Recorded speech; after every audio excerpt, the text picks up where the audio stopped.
Reporter breaking. പ്രതിസന്ധി മറികടക്കാൻ 250 megawatt വൈദ്യുതി വാങ്ങാനുള്ള കരാറിൽ KSEBയും റെഗുലേറ്ററി കമ്മീഷനും തമ്മിൽ തർക്കം. KSEB കൃത്യമായ രേഖകൾ സമർപ്പിച്ചില്ല എന്ന റെഗുലേറ്ററി കമ്മീഷനും വിവരങ്ങളെല്ലാം നൽകിയെന്ന് ബോർഡും പറയുന്നു. കമ്മീഷൻ രേഖാമൂലം അനുവദിച്ചതിന് ശേഷം മാത്രം വൈദ്യുതി വാങ്ങിയാൽ മതിയെന്നാണ് ബോർഡ് തീരുമാനം. അടിയന്തര ഘട്ടത്തിൽ റെഗുലേറ്ററി കമ്മീഷൻ തീരുമാനം വൈകിപ്പിക്കുന്നുവെന്നും ആക്ഷേപം. സുനിഷ ഏലൂർ വിവരങ്ങളുമായി ചേരുകയാണ്. സുനിഷ, കരാറുകൾ അവസാനിച്ച് ആവശ്യത്തിന് ഉപയോഗത്തിനുള്ള വൈദ്യുതി ഇല്ലാത്ത സാഹചര്യം ഒരു വശത്ത്, മറ്റൊന്ന് റെക്കോർഡ് ഉപഭോഗം, അതിനിടയിലാണ് തർക്കം.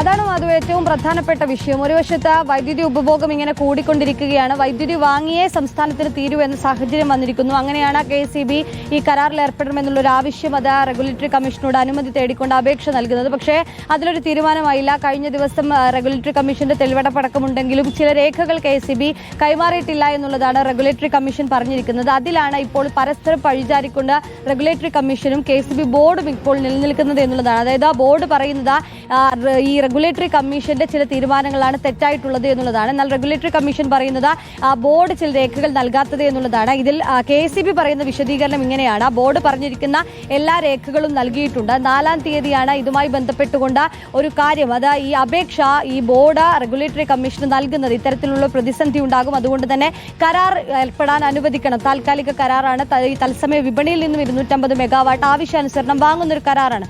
പക്ഷേ അതിന് അനുമതി നൽകാൻ ഈ റെഗുലേറ്ററി കമ്മീഷൻ അതിന് തെളിവെടുപ്പ് ഹിയറിംഗ് വെച്ചത് 24-ാം തീയതിയാണ്. അതായത് ഏപ്രിൽ 4-ന് വെച്ച അപേക്ഷ നൽകിയിട്ടും ഇത്രയും 20 ദിവസം നീണ്ടാണ് ഒരു തെളിവെടുപ്പ് പോലും വെക്കുന്നത്. അങ്ങനെ ഇത്തരം ഒരു ക്രിട്ടിക്കൽ സാഹചര്യത്തിൽ എന്തുകൊണ്ടാണ് ഇങ്ങനെ കാലതാമസം വരുത്തിക്കുന്നത് റെഗുലേറ്ററി കമ്മീഷൻ എന്നൊരു ചോദ്യമാണ് ബോർഡ് മുന്നോട്ടേക്ക് വെക്കുന്നത്. KSEB റെഗുലേറ്ററി കമ്മീഷൻ തമ്മിലുള്ള തർക്കം തുടരുകയാണ്.